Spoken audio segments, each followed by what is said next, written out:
Assalamualaikum warahmatullahi wabarakatuh. Waalaikumsalam warahmatullahi wabarakatuh. Ya, hari ini kita kedatangan tamu dari Surabaya. Asalnya sih dulu dari Solo dan sekarang baru menyelesaikan doktoralnya musik gitu. Suatu kesenian yang sangat abstrak ya, karena hanya dipandang lewat audio. Salah loh. Apa? Salah. Musik ya seni pertunjukan. Oh, seni pertunjukan. Tadi kudu ono tampilannya. Ya salah satunya kan gitu. Salah satu ya. Oke, tapi kan basisnya adalah pendengaran toh. Indra pendengaran kan gitu. Ya ketika menjadi bunyi lah. Ya. Ketika memanfaatkan bunyi, tapi kan musik orang kudu bunyi dulu. Oke, saya menyapa dulu. Ini gimana kabarnya, Rom? Suwe ra ketemu, namanya Joko Porong. Oh ya, saya kenalkan. Namanya Joko Porong. Dia sekarang dosen di Surabaya UNESA ya. UNESA Surabaya. Lah sekarang baru ngurus doktoralnya dan saya motor ini malah dikler. Nami gak? Oke. Dia baru menyelesaikan doktoralnya dan kita mau bincang-bincang lah. Terus terang kalau bicara musik saya itu bisa dikatakan aduh ampun ya, tapi saya bicara tentang realitas sosialnya saja dan realitas keseniannya tentang musik itu gimana di fenomena masyarakat. Karena kalau ngomong teknisnya saya jelas ampun kan nggak tahu lah kan gitu. Apalagi ini senian tradisi. Oke. Kita mulai kita bicara tentang transisimu aja dulu. Dulu itu kan kamu sebenarnya bukan dari Solo, katanya dari Lampung, Palembang ke Jogja, Jogja ke Solo, Solo ke Surabaya. Nah itu diceritakanlah sedikit untuk mengawali obrolan ini gitu. Oke. Ini obrolan enjoy ya, jadi ya enjoy ngobrol aja, dinikmatin aja sambil ngopi gini. Jadi saya itu Puja Kesuma nih orang bilang. Jadi anaknya orang Jawa yang lahir di Sumatera kayak gitu. Itu kayak organisasi ya, apa umum gitu loh di sana ya. Iya, nganu apa istilah selalu krungu terus ke SD. Jadi Puja Kesuma putra Jawa lahir Sumatera gitu. Dan itu di Medan, di Lampung, di Bengkulu sama juga. Iya, selagi itu Sumatera gitu itu digunakan gitu. Basicnya bapakku, simbahku itu di kesenian wayang, karawitan, ketoprak, sing nek wong ngomong gaya iki Jogja gitu. Tapi mereka bilang bukan Jogja tapi Mataraman gitu. Mbuh sing bener Mataraman apa Jogja, tapi beliau selalu ngomong Mataraman gitu. Terus sampai ke umur SMP aku pindah ke Jogja. SMP kelas 3 menjelang akhir aku ke Jogja untuk persiapan meneruskan ke SMKI. SMKI. Tapi sebenarnya aku ora pengen ning SMKI mau nih. SMKI jurusan karawitan di Jogja. Sebelumnya pengen ke STM SIN. STM mesin. Wonten lagi. Podo Ibu Elit ini kan STM itu pembangunan Ibu. Dan dia malah cita-citanya jadi insinyur lah kan yang bergerak di bidang sipil, arsitektur gitu. Karena ya memang walaupun dari kecil ini aku selalu melu ikut wayangan, bahkan dari kecil udah jatil, juga jatilan, ngetoprak. Apa mana ya? Iku tapi kan atmosfer Sumatera itu kan nggak kayak di anak-anak seniman di Jawa ya, yang akhirnya anak itu juga udah terbentuk oleh karena bentukan orang tua untuk bisa mewarisi bakat orang tua kan biasanya kan gitu. Tapi sebelum dulu kok wong tuamu itu dulu juga dari asli dari Jogja dulu, urbanisasi ke Palembang. Kakek itu kalau kakek wah ini enggak dua biang aja, cuman ini pindah itu karena transmigrasi atau hanya pindah biasa saja? Kalau kakek sing bapak asli itu tentara Heho. Oh, karena tugas. Tugas. Oh, okay. Nah, terus kakek tiri ini tentara TNI. Nah, jadi orang ana transmigrasi, cuman nanti batalionnya masing-masing ini kemudian ngedeki desa karena nggak bisa pulang loh. Artinya ini masalah tugas saja ya, bukan tugas militer. Terus kemudian nggak pulang ke Jogja lagi. Nah, kakek dari bapak yang asli itu dari Ponorogo malah. Cuman ya karena istrinya juga orang Jogja tadi ya kental Jogjane gitu. Jadi itu hanya di sana terus beranak pinak itu bicara sama. Lanjut tadi sampai Jogja tadi. Ke Jogja pengen ke mesin, ternyata telat aku daftar. Oke. Terus akhirnya untuk menunggu 1 tahun itu nganggur karena aku memang kayak saka Sumatera itu seblake kowe ndang minggat saka Sumatera ini ora ngrepoti nang ngene. Nakal aku ya. Palembang ngerti dhewe anak kecil dulu semasa saya dolan iki bawanya pisau kecil di punggung ini. Iya, terkenal ya itu kayak gitu. Daerah kriminal. Nah, aku wis udah mengalami kayak gitu, makanya sama orang tua wis kowe kudu lunga nang Jogja, piye mbok sekolah apa wae nang Jogja. Akhirnya untuk menunggu 1 tahun itu aku dibujuki sama kak ya saudara gitu ya, anaknya Pak D sama Pak D juga itu kowe mau sekolah gamel gitu lho. Burung ngerti istilah SMKI, emang nggak terkenal ini sekolah gamel. Jogjamu dulu ngendi ta jare? Kakekku, mbahku kuwi nang Bantul. Bantul Daerah Mangir. Jadi itu tapak tilase Ki Ageng Mangir. Jadi di situ akhirnya saya daftar ke SMKI. Tompo nang Kerawitan. Oke. Nunggu setahun. Ning ora terus daftar. Lanjut bablas SMKI. SMKI dulu 4 tahun. 4 tahun. Tapi aku 5 tahun karena memperdalam itu ya. Iya, pasca sarjana. Lulus langsung pasca sarjana. Ngumpuli S1. Oke, terus Setelah di Jogja itu aku ya akhirnya ketemu terus ya kenal waktu itu Mas Jadu, Mas Oto, Purwanto, Seno dan sebagainya, seniman-seniman Jogja. Nah, setelah itu aku ngopo ora begitu ngefans dengan gaya kerawitan Jogja. Nah, nang Jogja kuwi aku ki ngrungokke style-style kerawitan malah condong raos. Pasar Tabdo gaya Semarangan. Ya, pengembangan saka gaya Solo ya. itu alasan kenapa ke Solo bukan ke isi Jogja. Oh. Salah satu sisi juga aku nang Jogja iki sing nakal. Terus ibu Seno kuwi sing ngono. Terus kowe lunga ngono kuliah nang Solo mbangane nang Yojo dadi bajingan. Aku dadi selalu teri gitu lho. Iya. Terusir ya. Oh, saka Sumatera terusir nang Jogja. Ning kuwi malah mungkin dadi dalan. Mungkin gayane ngono wong Jawa kan ngono. Iya. Ah, mlebu STSI iki digawa Mas Polo. Mas Polo.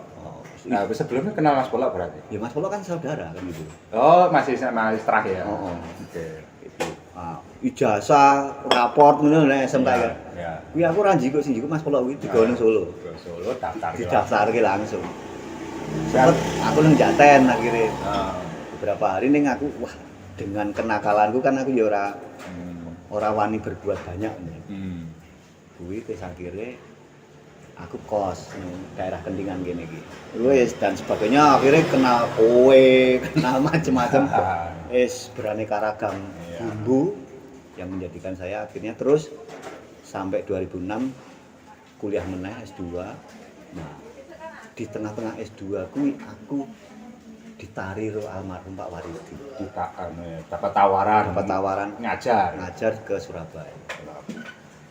Semua iya nih. Akhirnya aku ngomong nopo kula iso Pak, apa saya bisa Pak? Cobonen nek kowe pengen nyoba, nek ora ya.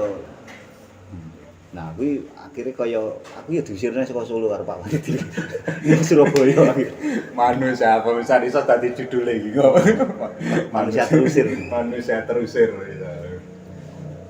Nah, di situ cuman aku tuh punya kesenangan bergaul kan gitu. Jadi ora terus misalkan dia nang Jogja gitu terus ora ndek kanca, apa nang Solo ora ndek kanca, nang Surabaya ora ndek kanca, tetep ndek kanca terus. Bahkan sampai melebur kaya misalkan wong-wong Jogja saiki. Nek ngarani aku Joko Solo. Oke. Nek nang kene kan Joko Jogja. Jogja. Nek wong Surabaya ngomong Joko Solo. Tapi kenapa kok diceluk porong itu? Wah, sejarahnya jazz meneh iki. Jadi aku mbiyen waktu kuliah. Tapi tapi tanpa aku mbiyen kan nang kene iki mungkin engko muga-muga Mas Pelok ora ndelok. Tetep tak mention.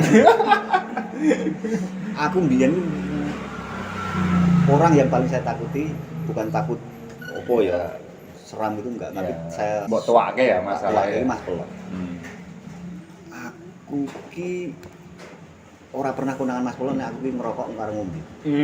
Selama nusul, bayang berapa tahun sampai 2010 gitu. Oh iya. Kemana nih? Ora konangan. Ora konangan. Sampai ke Mbak Atma juga.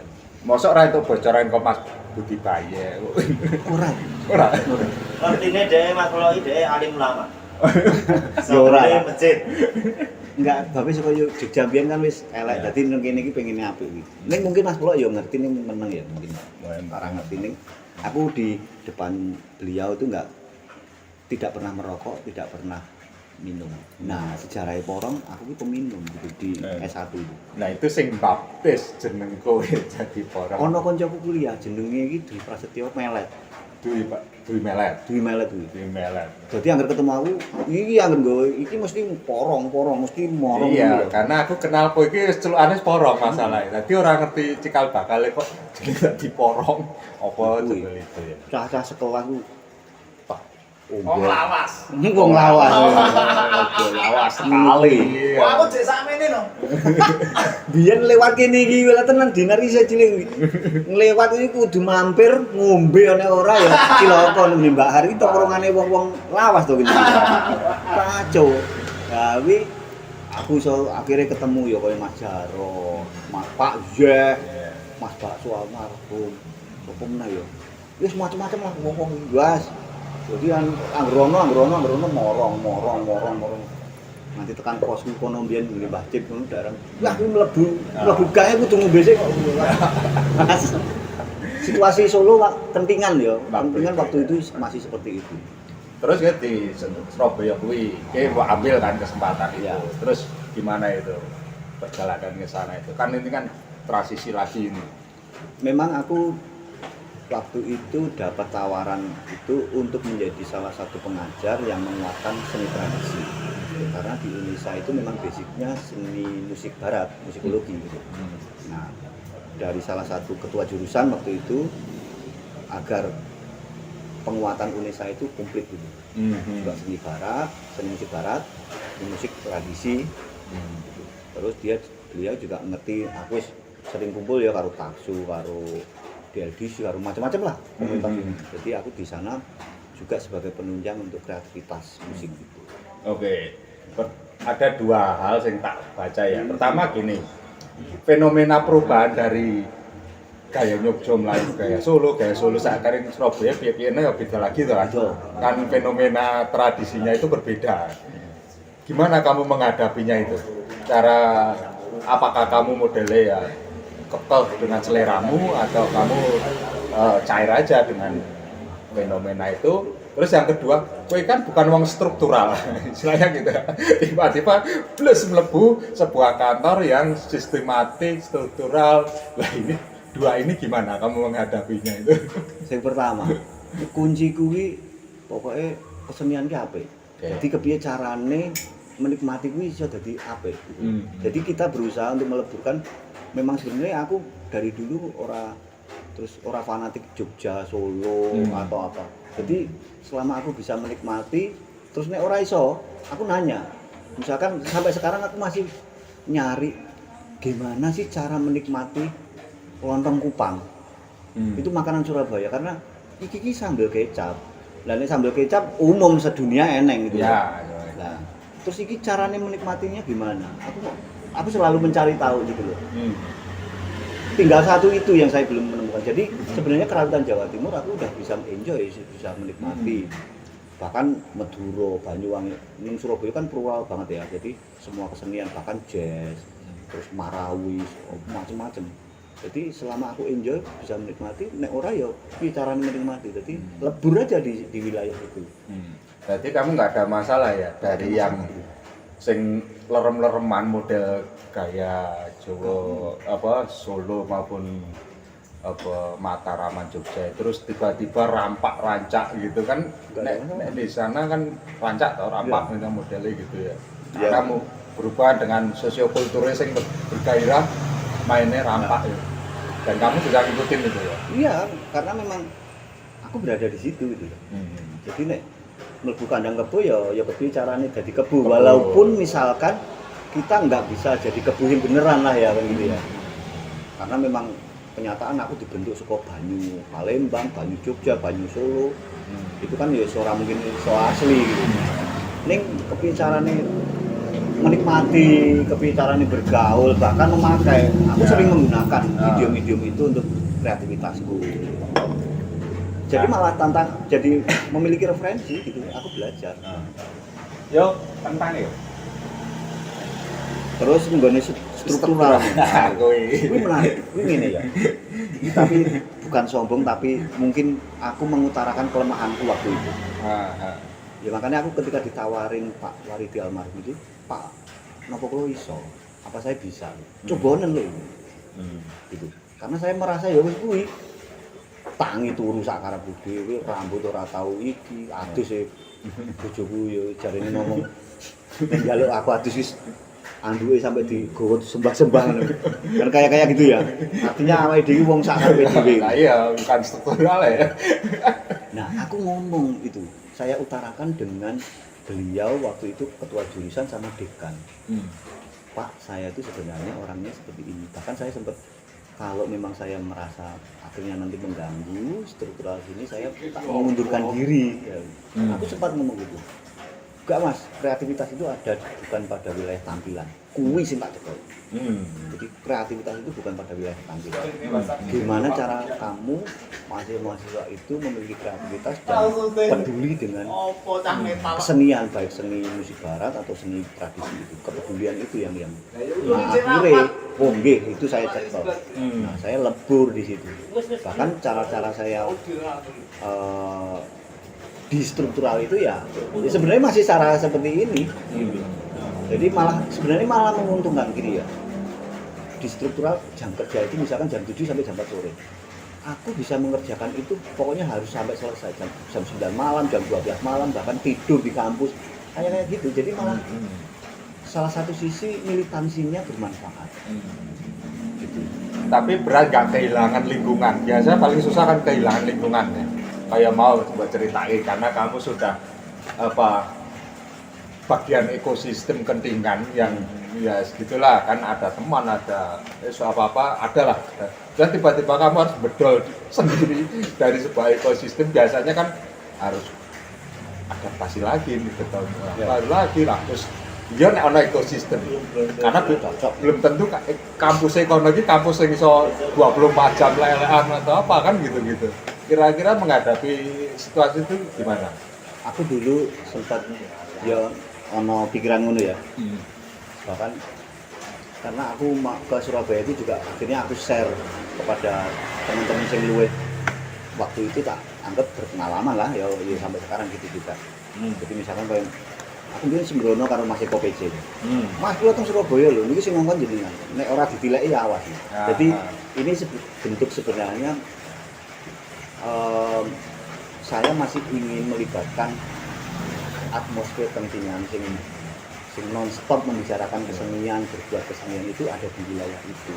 Nah, dengan support dari para itu kan bisa memotivasiku untuk menciptakan lingkungan yang memang ya tidak seperti sesungguhnya Kentingan tapi spiritnya gitu. Masih orbitnya masih masuk ikut orbitnya dan juga. itu satu mungkin tantangan, kedua menarik karena Cinta Adebi itu orang yang memang basicnya tidak mengetahui Kentingan. Jadi aku memang malah orang memaksakan untuk menjadi Kentingan. Tetapi inspirasi Kentingan tak bawa ke situ. Pertama misalkan teman-teman di sini kan militansinya berkesenian kan menarik kan gitu ya. Ya wis tak kayak gitu. Dengan cara nanti bagaimana tekniknya di lapangan, ya macam-macam apalagi generasinya udah beda kan gitu ya. Nah, aku kan pernah gini aku lupa tahun berapa aku masuk kampusmu waktu itu di depan Ciputra atau apa itu Mas. Kok diwangi wong sih anu batinku lah nek sing ngene iki piye ya ketemuan atau kumpulan atau komunitas terbentuk kalau sudah jauh dari populasi perumahan. Lah makanya ketika kita masuk mau diare Roma. Lho kowe kelingan ra tahun 95 Wisma Seni Medun kan yo sing Liwang Liwung ya. Iya. Tapi ternyata nang jero Wisma ku yo terjadi gombloh karo sadra. Ada komunitas Wah, itu. gitu loh. Itu juga terjadi juga. Gitu loh. Berarti rano kopi. Sebenarnya nang lingkungan ya karena waktu itu mengkono kampus Liga itu memang pindahan saka kampus Ketintangan itu. Itu kampus baru gitu. Jadi memang situasinya ya kaya Wisma Seni sing alang-alange sih sak dhuwur dodo mbiyen tuh. Jadi ning aktivitas nang jero Hidup dulu. sangat. Kowe ngerti kenal yang biyen misalkan teman-teman teater Tura sering rono terus sama Pak Lea itu terbiasa ngono bahkan workshop pementasan dan sebagainya itu banget. Aku kan nggak ngerti sekarang ya karena dulu aku masuk Busu Androno waktu isih Cak Durasim apa jenis Surabaya Musik itu kan kadang-kadang ke kampus itu kampus isih Saiki kowe ngerti depan pintu masuk Indonesia ada rumah sakit internasional. Kuwi kaya hotel, Bro. Memang rumah sakit itu dirancang kayak hotel. Gitu. Di situ ada Starbucks-nya, ada restonya. Tempat helikopter Di apa? Bener iki, saiki ada hidup ya. wah wis jos. Jadi Dan kamu mampu kamu nggak komunitas sendiri atau gimana? oh iya, itu pastinya karena kebetulan aku mengguni relung kreativitas ya, jadi yang sepaham atau kemungkinan juga menjadi kan kita juga jejaring kita tinggal di Solo, di Jogja, di Jakarta, sampai ke mana ya, ke luar negeri gitu. Aku mendirikan itu juga. Ini apa? Sanggar apa komunitas apa? Ada sanggar, ada komunitas di kampus namanya Gamelan Sawung Galing. Galing. Gamelan Sawung Galing itu sampai ya udah sangat ini nih. Teman-teman sini sebenarnya udah familiar. Pementasan terakhir ya apa ya? IGF ya. IGF itu Atau Kaming itu. ya, ini kan Gamelan Sawung Galing. Terus IMF habis itu juga misi. Terus nek sanggar aku punya sanggar yang menarik, tapi pendidikannya bukan atas nama aku sih gitu. Bareng-bareng karo kanca-kanca lulusan kene. Rio itu, Aryo Wijusina itu lulusan Pegalangan. Gawe sanggar jenenge Baladewa. Cah cilik-cilik iki.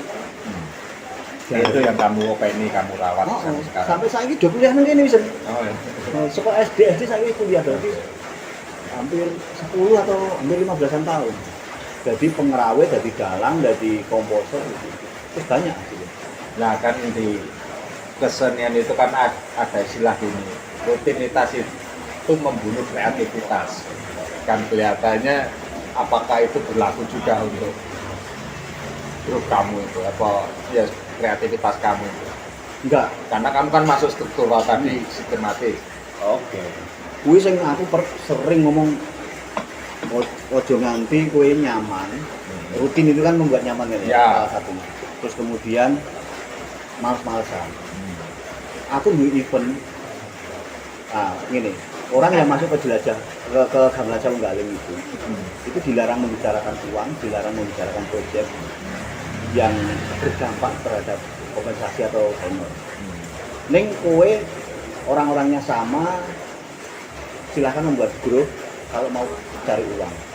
Dan Gamelan Sawung Galing dalam 1 tahun memiliki 3 event yang tanpa saya tidak boleh mengetahui mengeluarkan uang. Bahkan mencari sponsor pun tidak boleh. Jadi memang kudu ya gimana caranya ucap itu lagi. Ini event jelajah dunia.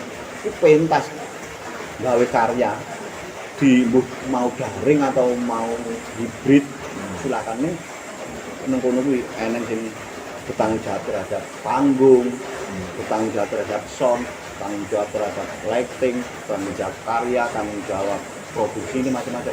Kuwi tanpa uang. So, aku ngerti nek mengeluarkan uang bahkan misalkan iuran gitu apa tak marahi. Ini bar kuwi blah. Kowe arep piye nang endi itu duit 10 miliar tok pangan dhewe ora masalah. Nah, dalam menjaga militansi kreativitas itu zaman Salunggaling mewadahi itu ben ora mandek nyaman kuwi mau. Sekarang saya mencoba merambat lebih luas ya. Artinya kalau tadi kita bicara tentang proses perjalanan transisinya, terus fenomena pertemuan-pertemuan itu sehingga akhirnya kamu ngalir aja ngikut sehingga akhirnya sampai di Surabaya ini. Nah sekarang kan kamu dimanapun juga punya politik duel istilahnya gitu lah. Kamu kan karena kamu penyandang akademisi, otomatis punya kredibilitas untuk membuat strategi kebudayaan untuk Surabaya.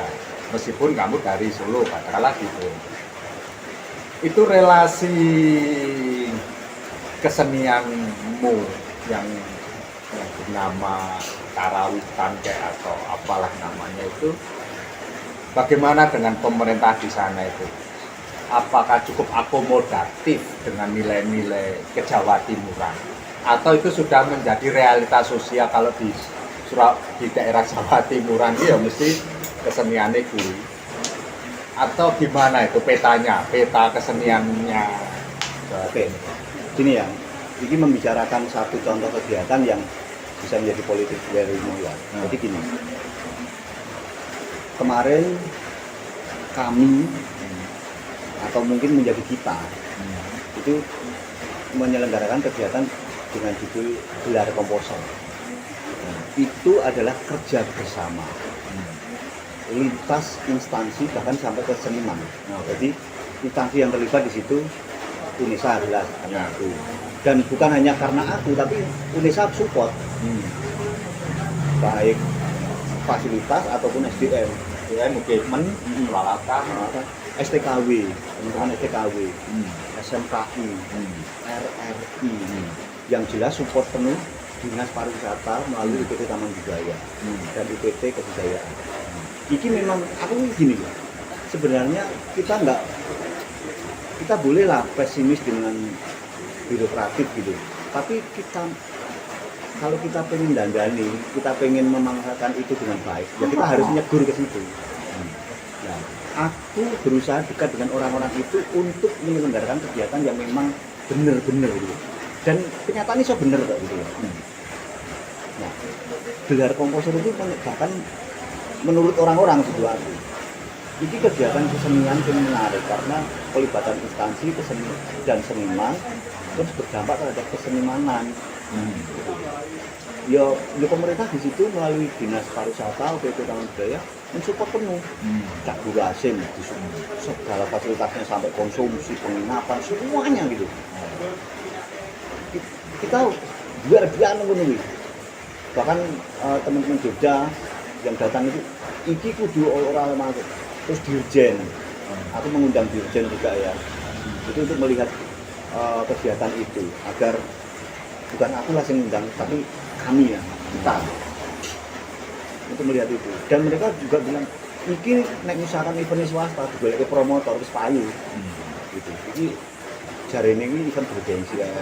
Nah maksudku aku sebenarnya memiliki juga ya disebut politik tapi teknik bagaimana bisa kerja bersama, karena sebenarnya lembaga pemerintah itu memiliki kekuatan yang tak tertandingi, hanya bagaimana memanfaatkan kekuatan itu untuk bisa menjadi bermanfaat dan beneran.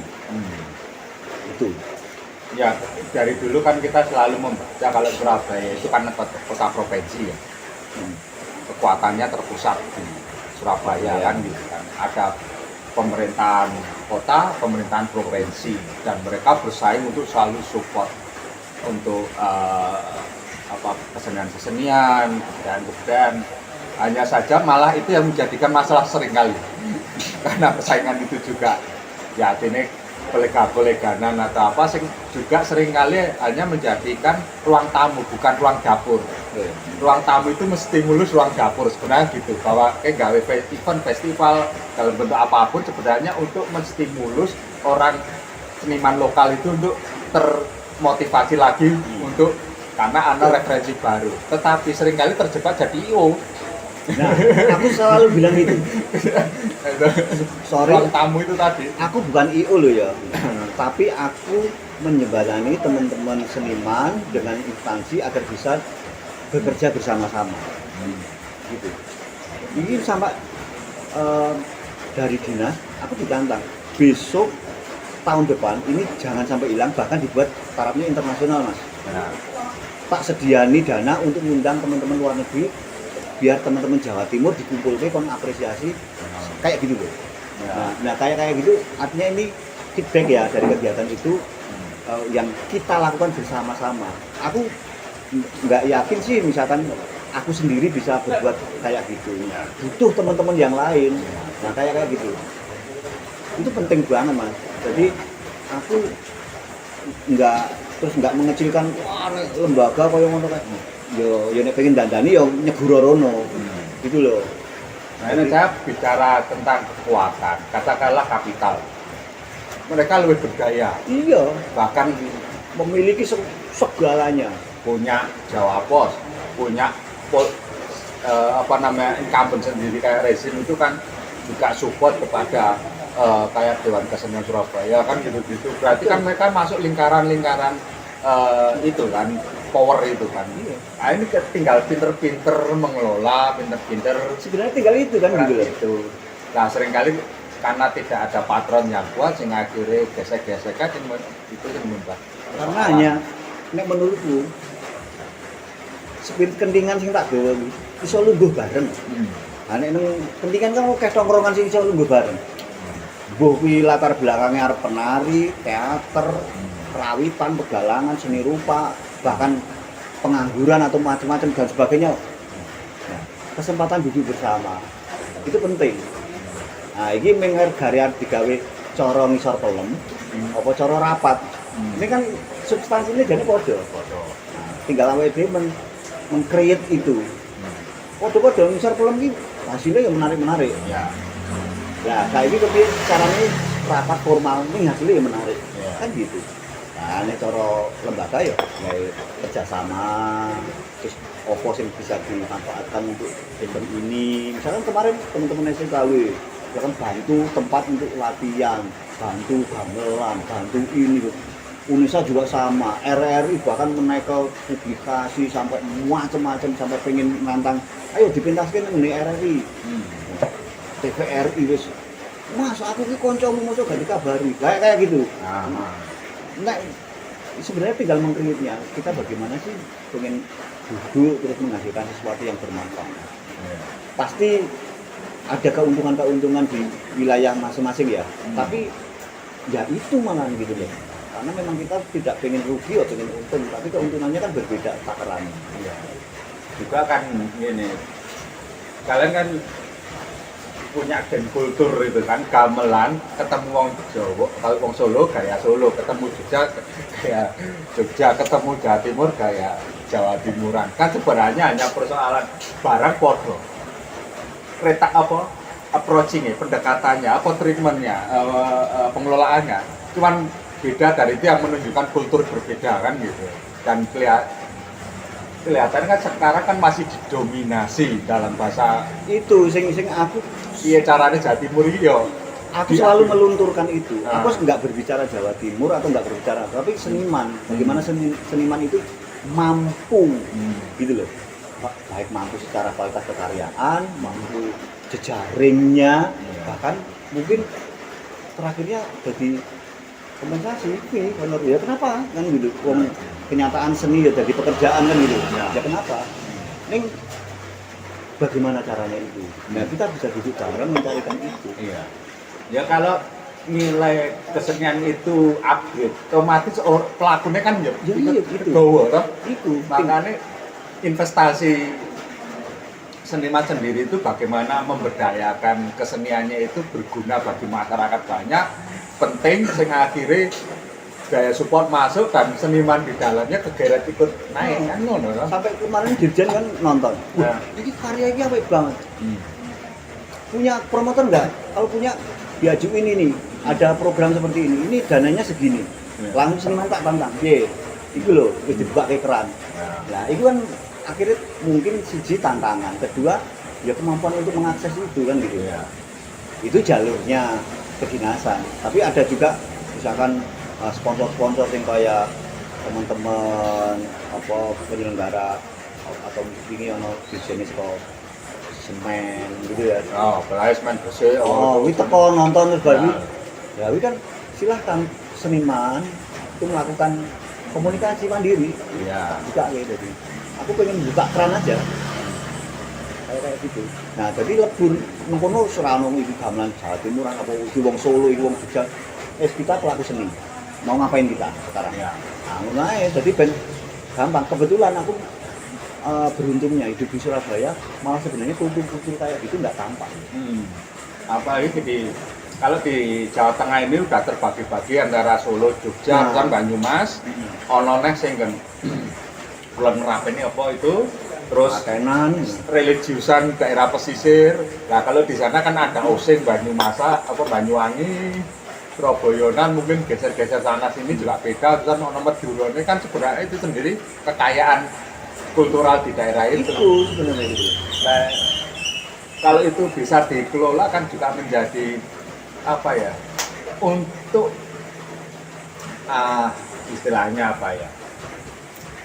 Jadi produk baru lah anggap aja. Produk baru juga untuk menebalkan kembali ke Jawa Timuran, rasa Jawa Timur kroso. Ini bedanya.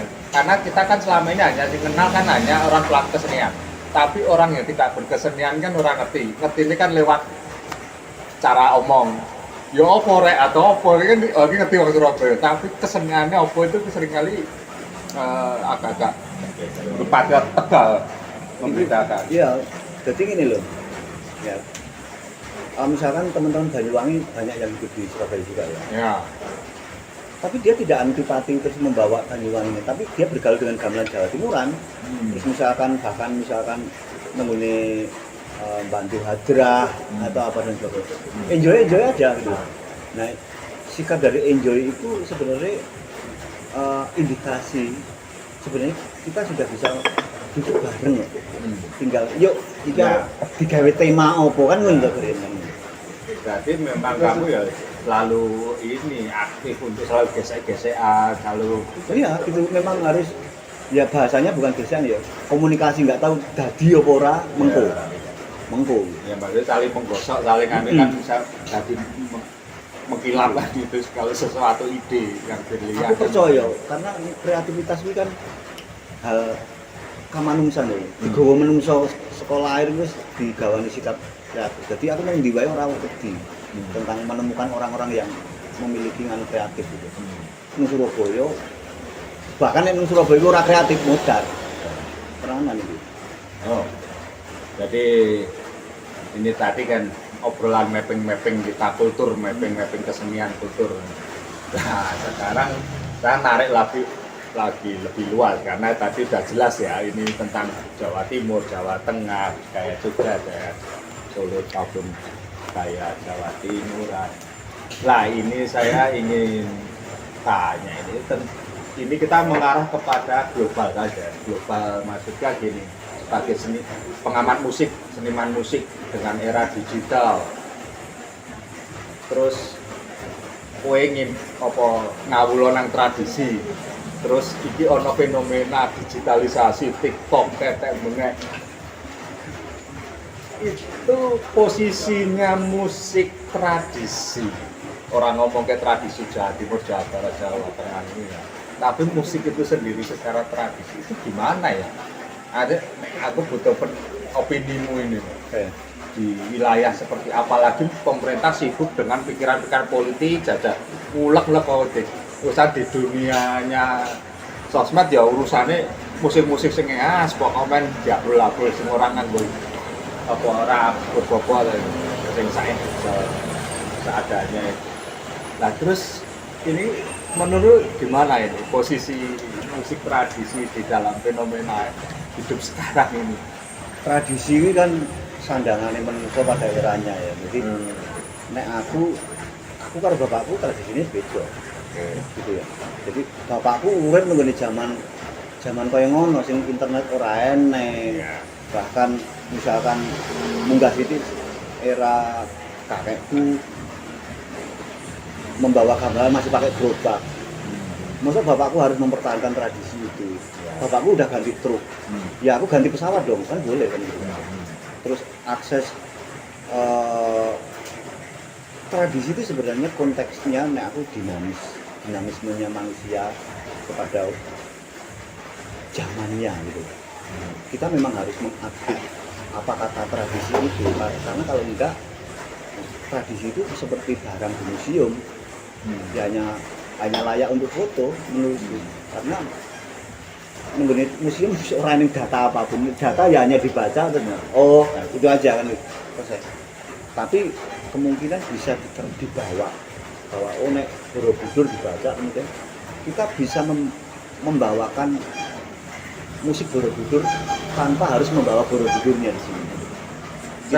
Itu kehebatan IT atau sekarang di era digital seperti ini, jadi gitu.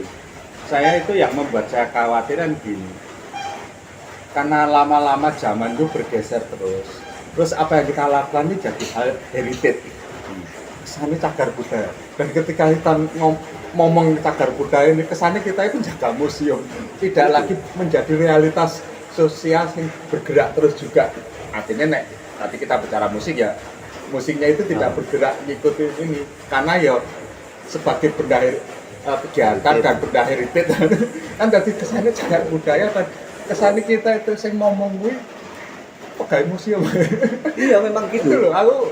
Nah, persoalan itu karena memang awal itu nggak bisa memunafikan, tetap tradisi kita banyak yang masih ngomong aduyuhung, tetap harus dijaga, dilestarikan. Jadi aku selama ini berjalan pada dua arah. Satu, memang tradisi itu juga ketika aku kontak dengan tradisi, ya aku berpikir dan berperilaku seperti tradisi itu. Kemudian ketika aku ngomong kreativitas, ya aku tidak melibatkan tradisi itu sepenuhnya. Jadi kreativitas ya kreatif gitu. Tradisi mungkin menjadi ide, bahkan mungkin tak tinggal, tak buang, tak kritik mungkin. Jadi bagaimana aku bisa umpan papan gitu. Karena memang kita bersinggungannya dengan orang-orang seperti itu. Kecuali kita ngomongin gamelan di Jerman, akan berbeda ya konteksnya. Nah, karena gamelan kita juga berbicaranya ada di kulturnya gitu. Sehingga museum itu juga masih saya anggap penting. Dan kita patut menjaga itu. Persoalannya cara menjaganya sekarang kan gitu. Nek aku nunggu kuliah kan ono. Tradisi itu juga mengandung kreativitas. Nah, sekarang kadarnya kreativitas di dalam tradisi dengan kadarnya kreativitas dalam eksplorasi akan menjadi berbeda. Tapi pentingnya nunggu jadi metode kan gitu. Karena gini, saya kan kalau mengkomparasi itu juga dengan musik orkestranya barat itu kan ya. Sebenarnya kalau dilihat dari etnomusikologi, mereka kan juga sebenarnya sudah jadi heritage ya. Karena foto-foto umuran, foto peninggalan ini peradaban. Kita peradaban Jawa, karena peradaban Barat. Tetapi kan mereka sampai sekarang itu masih jadi bagian kehidupan, bahkan untuk orang yang menikmati itu hanya orang yang kelas elit. Kasarannya kadang-kadang mereka mampu menciptakan kelas sosial itu kan. Orang yang nonton itu pasti kelas-kelas elit, ketemu kolega, orang harus berdasi, dan ketika orkestra dari grup terkenal Eropa, pentas di Amerika, itu kan nonton yo selebritis gitu-gitu. Nah kita itu kan zamannya sing bergerak, kuine sing jangan di tempat sing akhirnya lama-lama, makanya ini jadi ada semacam kesenjangan ya, kesenjangan sing lama-lama ya orang melihat pertama mau tentang heritage, kedua kuno, ada kesannya ngono loh. Lah apakah itu kalau mau mengupgrade semacam gitu, bermain di wilayah kreativitasnya atau etikanya? Ya kedua-duanya. Jadi gini, attitude itu kan juga terkait dengan kondisi masyarakat pada zamannya kan. Gitu. Eneng satu komposisi klasik barat. Sing dimainake karo pelajar-pelajar di Jepang. Di Jepang kalau nggak Cina. Ini jadi ngeband bro.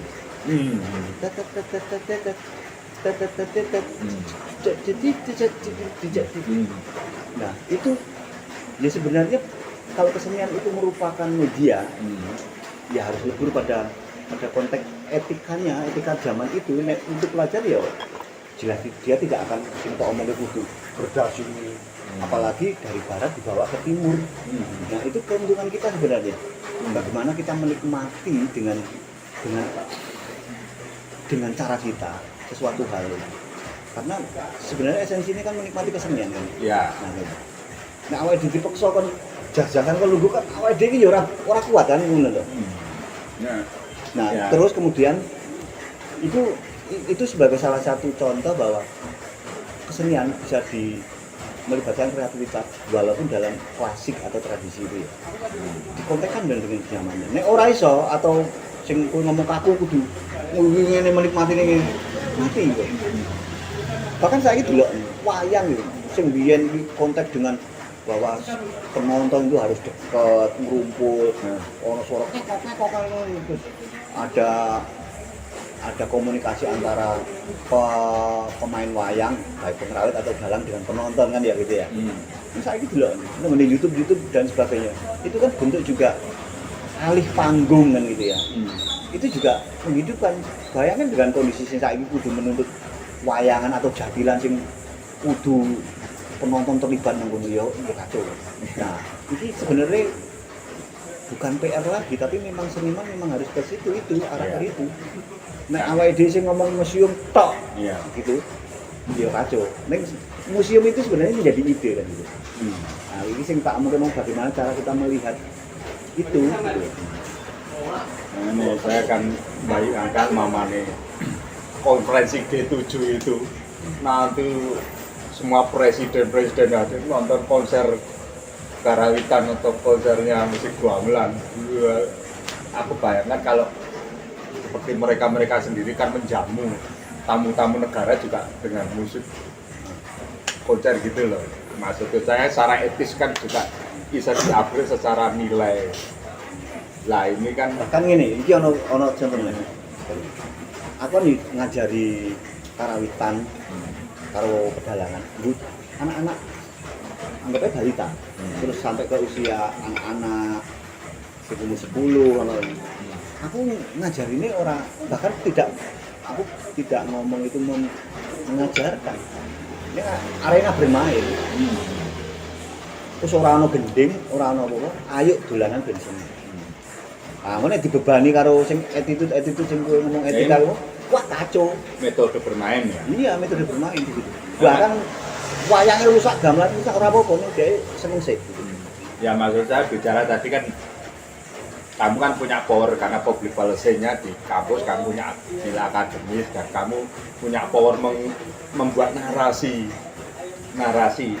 Iki piye selain kreativitas seperti yang kita omongkan sebelumnya tentang harapan, tentang tapi juga secara mungkin kalau kita mau menjelaskan itu ya juga sekelas iya caranya juga apa ya orang bersekedar barang bisa lagi dihitungi maker tapi disiapkan secara estetik patut sehingga naik citra gamelan itu tidak hanya tidak hanya sound kayak mbak omongnya cari seni pertunjukan orang atau musik seni audio otomatis kan penampilan macam bahkan sound system sampai membuat merinding nih nonton orkestra itu.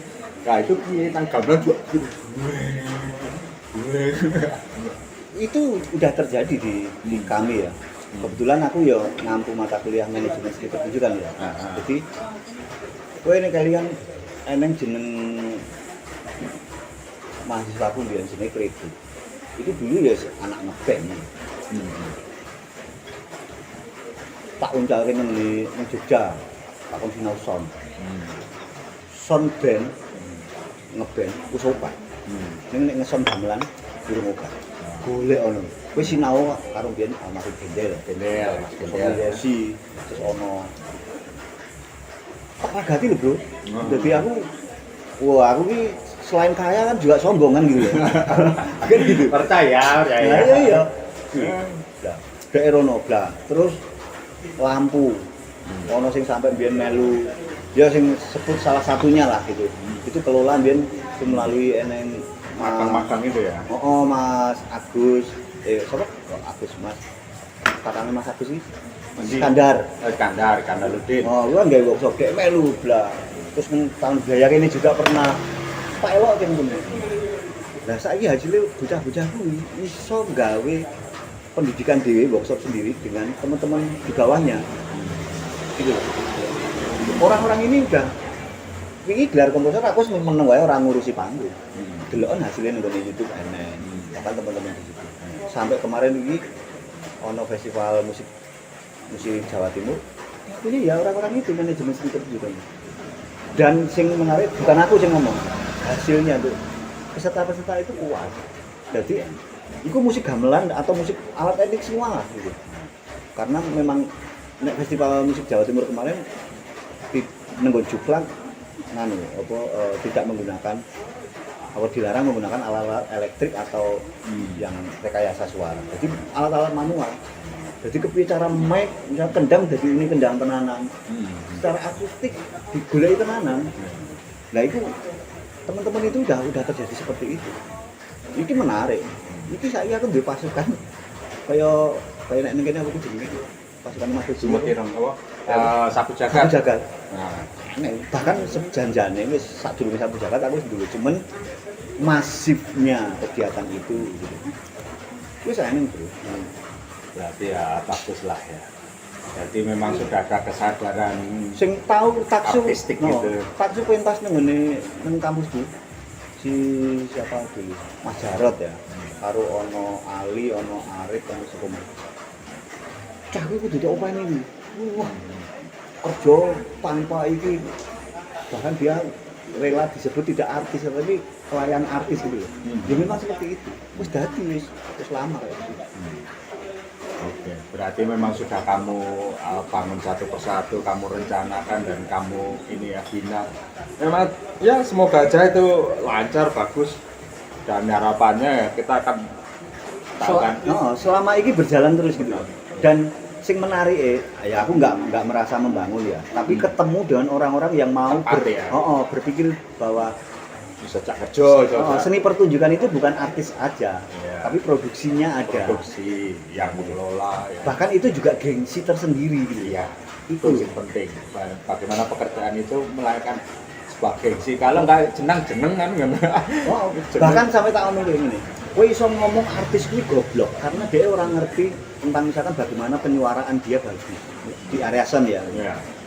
Karena kan banyak teman-teman nggawe karya wis ketuntun nggon karyane tanpa mempertimbangkan bagaimana tata teknik pementasannya. Nah, kowe sumbangsih di situ. Ning kowe iso ngenyek sambil ngenyek. Wah, kowe iki kelompok seni goblok. Nabuh rebab dicampur nabuh geduk kan gitu loh. Ah ngono lho. Artinya nang kono eneng bargaining, akhirnya iso ngobrol. Berarti bagus ini berarti ada kesadaran ya. Iya, dan itu udah terjadi lama gitu. Tapi berarti nah ini tinggal gimana itu membentuk ekosistem itu selalu hidup itu paling. Ini memang aku karena PNS, jadi ora iso madhep EO. Dia kan iso nandur kok bojo apa kolegamu apa asistenmu aspirmu. Itu sing tak larang karena aku EO, aku bertendensi. Selama ini EO seperti itu ya karena ya. Jadi aku ya kerjane kayak EO ning ora kepengin. Enggak, maksudnya itu kan enggak masalah legalitas saja kok. Dan legalitas tidak harus pegang kowe.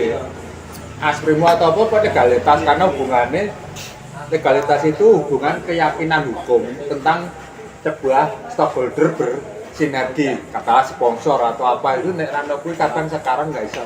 Karena problem pajak segala macam itu loh. Eneng sih temen yang memiliki bendera kayak gitu.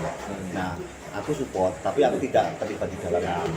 Karena memang aku sebenarnya nggak begitu niat memilih bendera itu aja. Jadi guyon ae mau.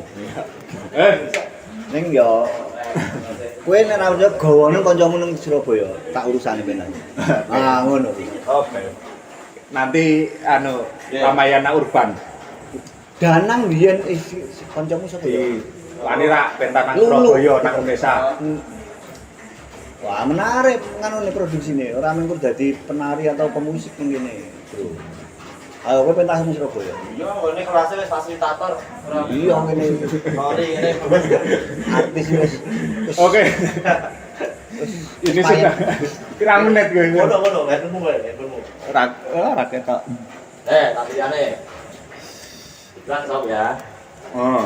Sakat 5 menit. Oke, saya kira cukup, sudah episode. cukup banyak kita ngobrol panjang lebar dan ini tadi ya kebetulan beliau baru di sini ya kita candet lagi kebiasaannya sopo sing teko kita candet gitu. Kemarin Bu Eli sekarang anaknya kita candet. Boleh gratisan terus sih, iki nganu. Ngragatine larang deh, dokter deh, calon Iya. dokter ya. Ngragati sepur apa Nek kowe tak ngragati followerku tak lebokke ndamu. Oke, terima kasih Joko Porong sudah berbagi cerita, berbagi pengalaman dan berbagi pemikiran tadi tentang bagaimana kita memberdayakan dunia yang kita cintai ini yaitu kesenian. Dan terima kasih, semoga Anda tidak bosan-bosan selalu mendengar podcast ini karena ini podcast khusus seniman. Sebenarnya meskipun ora tak batasi seniman, apapun ekspresi pasti dia punya argumentasi kenapa dia memilih ekspresi. Kemorane kok kon rasani sapa ngono ya? Nah. Rasah ya. Untuk Kurang kontroversi ya. untuk apa penutup, apa yang terakhir ingin kamu sampaikan di Kata-kata bijak kesenian. kesenianmu ini, apa yang ingin kamu sampaikan untuk menyemangati yang lain-lain? Apa? Ya kanca Surabaya atau kanca Solo atau kanca manapun atau kesenian manapun silakan. Sing penting piye? Aja gelem sambatan. Kata-kata bijak itu. Menabunglah.